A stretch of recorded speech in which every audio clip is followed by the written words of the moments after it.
Let's bring in Peter Kirkham, a former detective at the Metropolitan Police.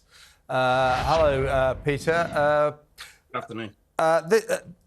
In terms of the investigation now, which will, of course, continue, I don't know if you can picture in your mind that picture of the river disappearing towards the horizon, and there's a police tent right at the far side of the picture, if you like. Yep. Why would they have pitched that tent there? Might that be a site where they speculate she might have gone into the water? Is there any significance in the geography of that police tent? I think that's unlikely. It's possible, but I think it's far more likely that it's where they're going to deal with Gaynor after she's brought out of the water. They won't do it in the open air, so they'll have a tent or similar somewhere, and so near the river would be a good place for that. Obviously, your correspondent will know whether or not that has been used for that reason. If not, it could be for any reason. I wouldn't like to say. Okay. One imagines these sorts of search operations are incredibly difficult when you're dealing with nature, when you're dealing with moving currents of water, and especially in the middle of winter, when it's dark, when it's cold, and there are only so many resources and man-hours in which people can expend on these things. And also, one assumes a window of time before there's a risk, actually, that the body could have been conveyed much further downriver. I mean, this, to me, seems to have been conducted quite efficiently and quite quickly compared to what we saw with the hunt for Nicola Bulley? I'm not sure I'd agree with the criticism of the hunt in the Lancashire case. There were criticisms and there have been acknowledged failings in relation to the supply of information to the media about her vulnerabilities. But the search itself, I didn't see anything particularly amiss with that. Yes, it took longer, but these things sometimes do.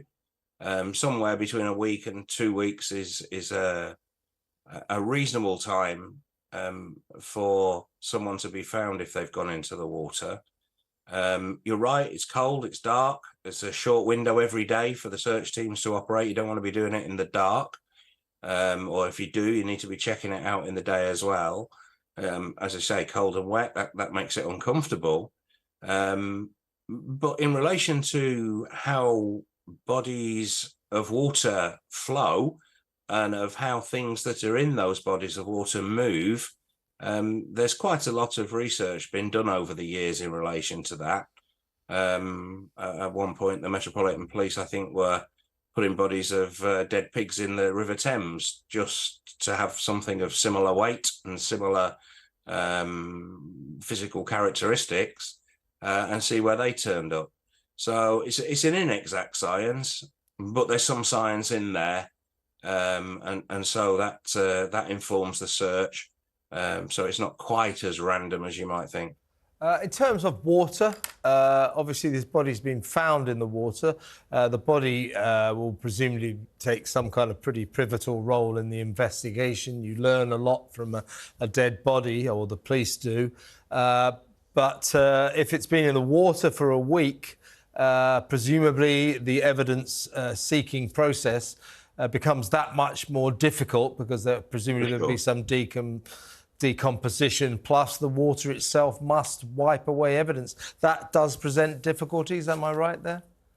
It does. That said, a week isn't a huge length of time for a body to be in the water, so the damage to the state of the body is likely to be less than you might think. It probably won't obscure any physical injuries. They're still visible to a Home Office pathologist, even in the worst cases of decomposition. And so I suspect they'll be sure that there is or there is not any evidence of any physical assault or any physical injury.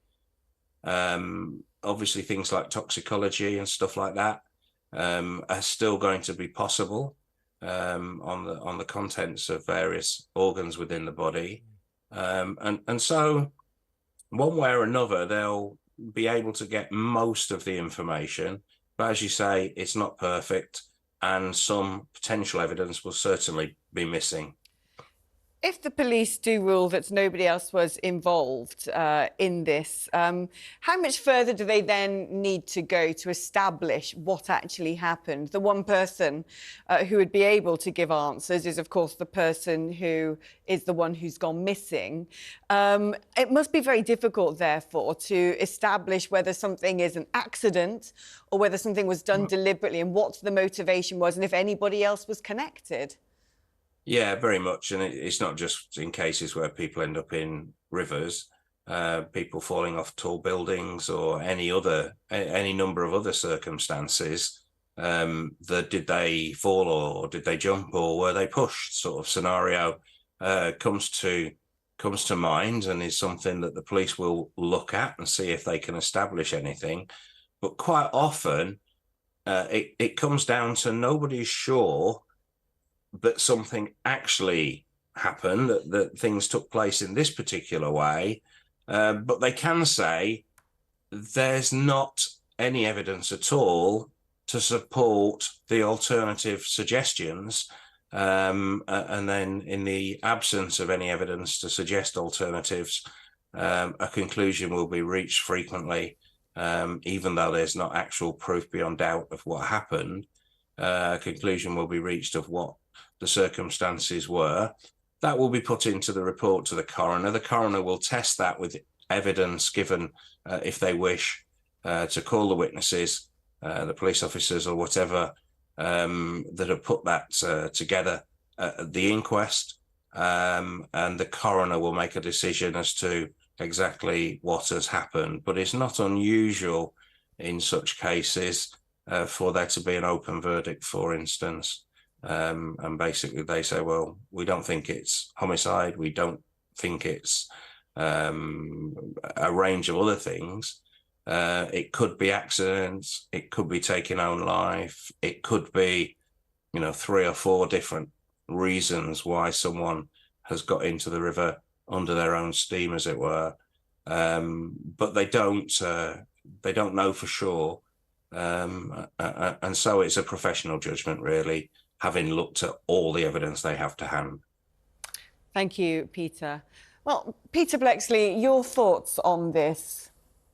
Yeah, so the coroner's inquest will try and establish where, when and how. It's not looking for who or why. So the coroner's inquest just sticks to those. Whereas, of course, if there was a criminal trial, because we were talking about a case involving crime, that's all about why and who. So very different things, the coroner's inquest. Water, Kev alluded to water. Water is not a detective's friend. It really isn't. I don't even have it in my whiskey. Some people, commit a crime, blood-soaked clothing, what do? Straight to the washing machine. Wash away the evidence. The case here, with the body in the water, perhaps useful evidence, wash away. It's been in the water for a week or so, washed away. And of course, there can be some putrefaction, some deterioration of the body, and that can make things more difficult. So water, really bad news for detectives, generally speaking. Well, don't forget, probably in about 15 minutes, we're hoping to switch live to Norwich for a police press conference, which perhaps will reveal a few secrets to us. Like yesterday, I think it was, a few of the local shops around the area said they still hadn't been asked for their CCTV. I presume they will be asked. I'm sure this investigation will be very thorough.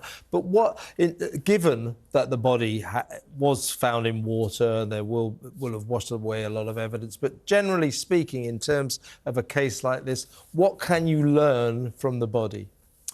Well, that, of course, is the pathologist's job. And it's not a job for me. I only ever went to one post-mortem and vowed never to go to another one, I hasten to add. It really wasn't something I enjoyed at all. But it will invariably give up its secrets. So often when a body goes into the water, it's quite straightforward to tell whether a person was alive or dead, for example, depending on fluid that are found in the lungs. Yeah.